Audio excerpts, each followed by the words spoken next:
You have a weird beard hair hanging out. I hate weird hairs. Then pull it out. Just kill No. it. Okay. You want me to? Kelly Clarkson! I got it. Yeah. Oh, that's Stifler. All right, ready? Yeah. Our brand new Toad Ranch enclosure is here, which means we get to assemble it, get it set up, and put some really awesome animals in it. Yeah, we haven't covered these guys in a while. We get a lot of requests for them, so we're super excited to reveal what's gonna go inside. And if you guys don't know who Toad Ranch is or what a Toad Ranch enclosure is, click the link above us to go watch the first video we did when we first started working with Jared and Denny Lynn, who make, in our opinion, the best reptile enclosures on the market. Ready, set, go.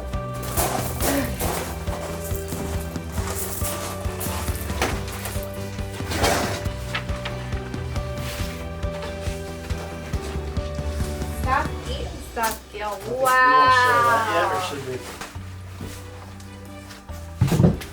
Oh, look at that. What? They threw in showcase locks. They're thinner because of what this is going to be. Oh. Me for it.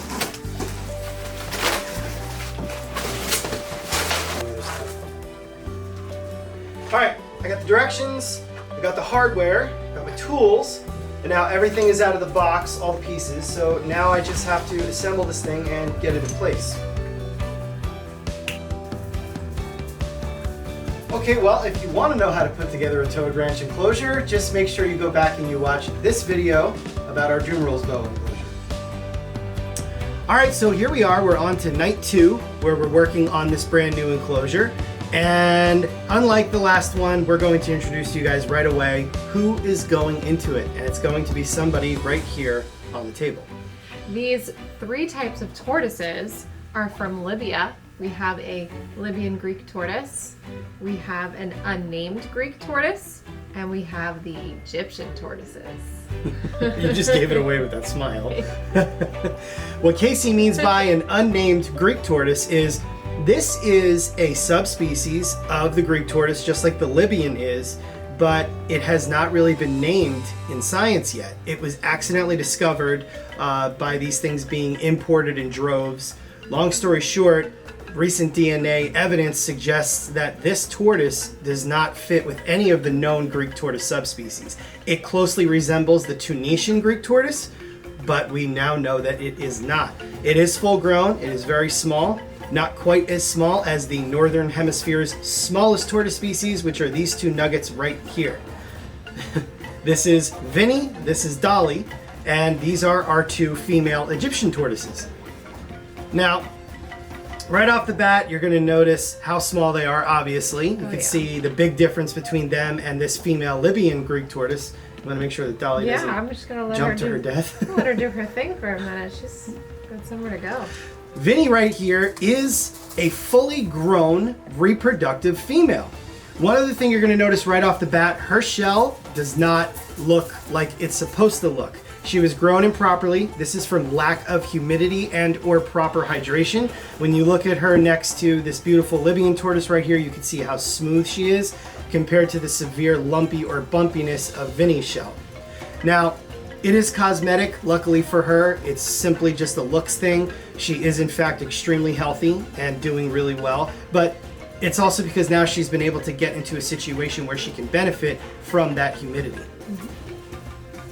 Both Vinny and Dolly came to us with similar stories prior to getting here, and when you compare the 2 of them, you can see that Vinny's shell condition is much more severe than Dolly here. Now, these animals were very loved by their keepers, but when it comes to Vinny here, unfortunately, things got a little bit out of control where they kept her far too dry. She just didn't have access to the moisture and hydration that she really needed, and this is a big mistake with not just Egyptian tortoises, but a lot of tortoise species in captivity. Now with Egyptians, it's really easy to mess up with them because people automatically think they're Egyptian tortoises. They were once found in Egypt, and they're now found in basically just Libya because they are considered possibly extinct in Egypt. Well, those are desert areas. It's very arid. It's very dry. Everything is sand and like dead grass for the most part and not that much color. So people get carried away thinking that these things need to live a bone dry life. It's just not true, folks. Even though these animals are highly adaptive and have evolved to spend their lives in the desert areas, they do actually live along the coast where there's a lot of that ocean mist or ocean influence, which we get right here in South Jersey. And also, the animals seek out moist microclimates a high portion of the time so they can avoid burning up with the sun and completely drying out. So these animals will burrow into substrate, find root systems and other areas that have significant humidity so that they can grow smoothly. And also, they will retain and reserve that water that they take in for as long as they can. In captivity, these animals become very used to us. They tend to void themselves more often, usually through the practice of soaking. And a lot of times they're not retaining the moisture they need to or being subjected to it on a more constant rate so that they can stay smooth. And that does not mean you go and you keep these things on cypress mulch or repti bark that is soaking wet. They should actually be kept on a substrate of sand. Oh my gosh, sand, right? No, that causes impaction. No, folks. Any substrate, when it's used improperly, will cause impaction. Anything. Sand, which we've come to learn in over 30 years of working with testudo species, is actually the most natural component in any of their environments. And in the case of these little Egyptian tortoises, and even, let's say, the Herman's tortoises from the island of Mallorca, they're living directly on nothing but sand. So what we're going to do, we're gonna go get this beautiful toad ranch enclosure ready to house Dolly and Vinny, and we're gonna use mostly a substrate of sand. Now remember, it's all in how you feed the tortoise too. You shouldn't just be being lazy and throwing food right on the substrate where the animal is just gonna constantly ingest sand with its food. You can hang the food, you can use a rock, you can use a slate, you can use a dish. You do all kinds of things to make the animal actually work for the food too. So not only will it be avoiding taking in too much of the substrate unnaturally, but it will also get exercise by having to work for its food a little bit because nobody hands it to them in nature. An Egyptian tortoise, just like any tortoise, should have a nice, tall, strong walk when it's moving. That means it's got an exercise, it's got muscle. So I'm blabbing, I know, but I want you guys to know the facts about this stuff. Let's go start getting this enclosure ready because the Egyptian tortoise, being so diminutive and, again, the Northern Hemisphere's smallest species of tortoise, is a perfect candidate for indoor keeping if you do it right.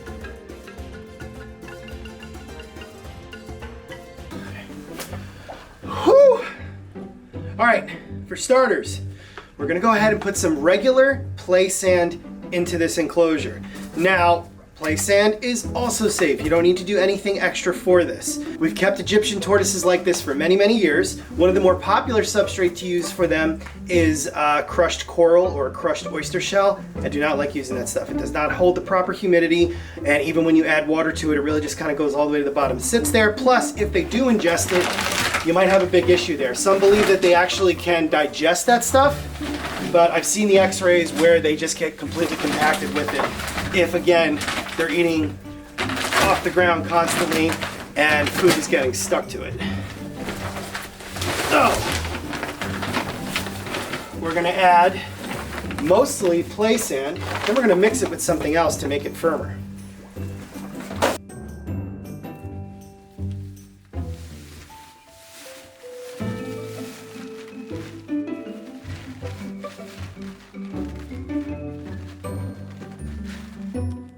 One thing you might notice right off the bat about this toad ranch enclosure is that the bottom of it is deeper if you compare it to our Dumeral's bow enclosure. Everything else about it is the same, but with this one it's deeper because it's considered a bioactive version, which means that the animals can either burrow and or nest in there. Because the Egyptian tortoise is so tiny and full grown at only between 3 and 4.5 inches respectively, they have plenty of room to dig their shallow little nests in here. So it's perfect. They can literally live their entire lives in here without issue. Here's the second part of our substrate. This is excavator clay burrowing substrate made by the one and only ZoomEd. And what this stuff essentially does is it helps to firm things up so you can actually mold it. People can use it straight without anything else. I like to add it with sand to make more of a naturalistic appeal. It is kind of a red coloration, which is cool. When you mix it with the naturally colored play sand, it really starts to look awesome and like it's come straight out of an Egyptian tortoise's wild habitat. So I'm gonna go ahead and pour this stuff in. Again, we're using mostly play sand and a few small bags. These are little 10-pound bags of the excavator clay burrowing substrate. And add some water to it and you let it sit and it starts to firm up. And what's also great about that is not having such loose substrate. The tortoises get better traction and they ingest even less of it. So the excavator clay is really great for all kinds of species. So if you keep uromastics, you can use it for them. I've heard people use it for red and yellow Ackie monitors. At least they'll mix it in with something else, you know, coconut coir or topsoil. This stuff is really cool. It adds such a natural element.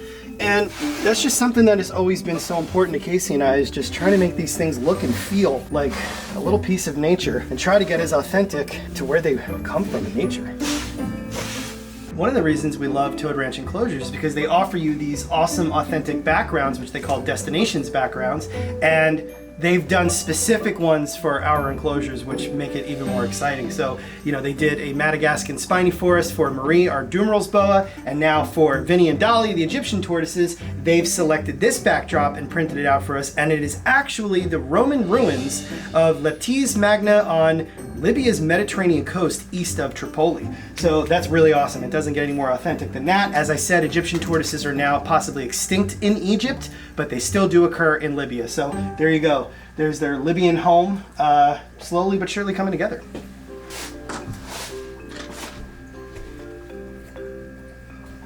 See, how's that? Yeah. Do you think it should come more from the side? Now what's really cool, what we could do here is we could start making these hides for them. And the excavator clay in combination with the sand is going to harden eventually to a certain extent and kind of set these things in place. Some simple reptile hides that you can get at stores. Yeah, See what you did there. See what I did there? See what you did. Mm-hmm. It's like the rocks here. Oh my gosh. Mind blown. Hey, look at him. Now, something you guys should be mindful of if you use this stuff for reptiles like Egyptian tortoises. If they're females like Vinny and Dolly and you end up breeding them and they have to lay, chances are this substrate is going to have to be loosened up at some point. You simply just add water to it and just kind of mess up an area for them so that it's easier for them to dig through. But you'd be surprised. These little tortoises are powerful and they can break through some pretty tough surfaces. What I've gone and done is I've grabbed some native dead pine barrens heather, and I'm sticking it in here, anchoring it in to give the tortoises areas to hide underneath. Now you'll notice that the Egyptian tortoise is kind of like a cream sand colored with, you know, some like darker areas around the seams of the scutes. Well, again, it's perfectly designed for a desert life so that it can survive in the sun longer than a tortoise that was colored completely black. A totally black tortoise walking around these ruins is going to fry quickly. So even though they're light colored, they do need cover, and they'll seek that, okay? And they will actually bask underneath things like this dead heather right here. They'll bask underneath it and still catch the beneficial UV rays and heat, but they'll stay less exposed to a predator, and also they'll stay less exposed to the violent sun. So we're going to strategically place this stuff around, but I also want to add a little bit of green here. I don't know if this is going to be a little back here. So it's interesting for me, having been to art school and, you know, into landscaping, floral design, hiking, I mean, you name it. I've been out in the woods just as much as he has, but it's interesting to watch him work because he has the mindset not only of what looks natural, but he's also trying to make it work out for the tortoise's ideal environment. So he's thinking about areas they can climb, areas they can bask, what's going to be under the heat lamp, where they're going to feel the most safe and secure, where they're going to want to hide, where they're going to want to eat, drink, I mean, you name it. Chris always thinks of that when it comes to designing exhibits, and that's honestly why he's so much better at it than I am.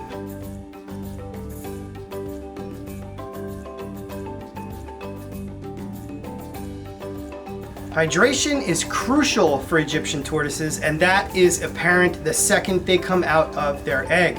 You don't want their shells to end up looking like Vinny's shell does. You want them to be nice and smooth. So make sure that they always have water to drink. We prefer to give them daily drinking water instead of soaking them. Soaking them is a forceful method, although there are years of success behind it. It's not natural, and there are reports of when you force the bowels of the tortoise to constantly move like that, if you're soaking like every day, there could be long-term issues from that. So soaking in moderation is not a bad idea, but we prefer to give them a water dish. This is just a simple, shallow Zoo-Med water or food dish that you can pick up at PetSmart, Petco, or a mom and pop shop, and they're perfect. They can't drown in them. Little tiny hatchlings might, so use extreme precautions with that, but this is perfect for the adults. You just go ahead and recess it so they can basically walk right into it, and it should be changed daily so that they always have fresh water, because they will defecate in it. That's just what tortoises do. We all know that. Just when we think things are nice and pretty for them, they go ahead and soil them.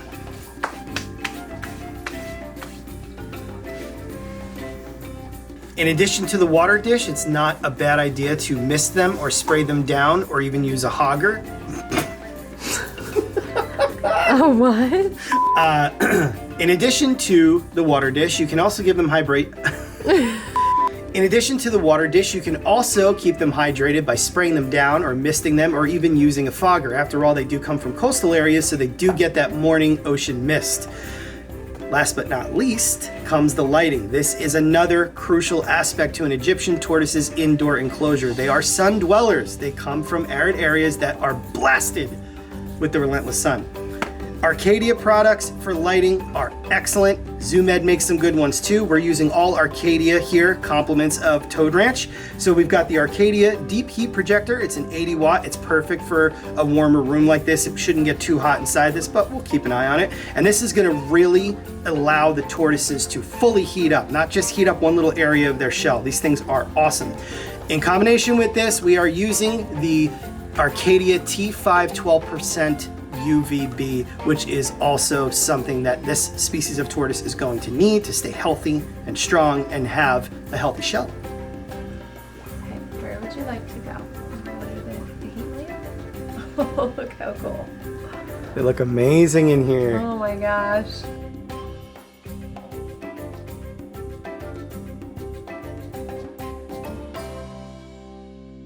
When it comes to the Testudo genus, which is these European tortoises, Egyptian, Hermans, Greek, marginated, Russian, going on 30 years now that they have really kind of been the group of tortoises that have made up most of my life's work.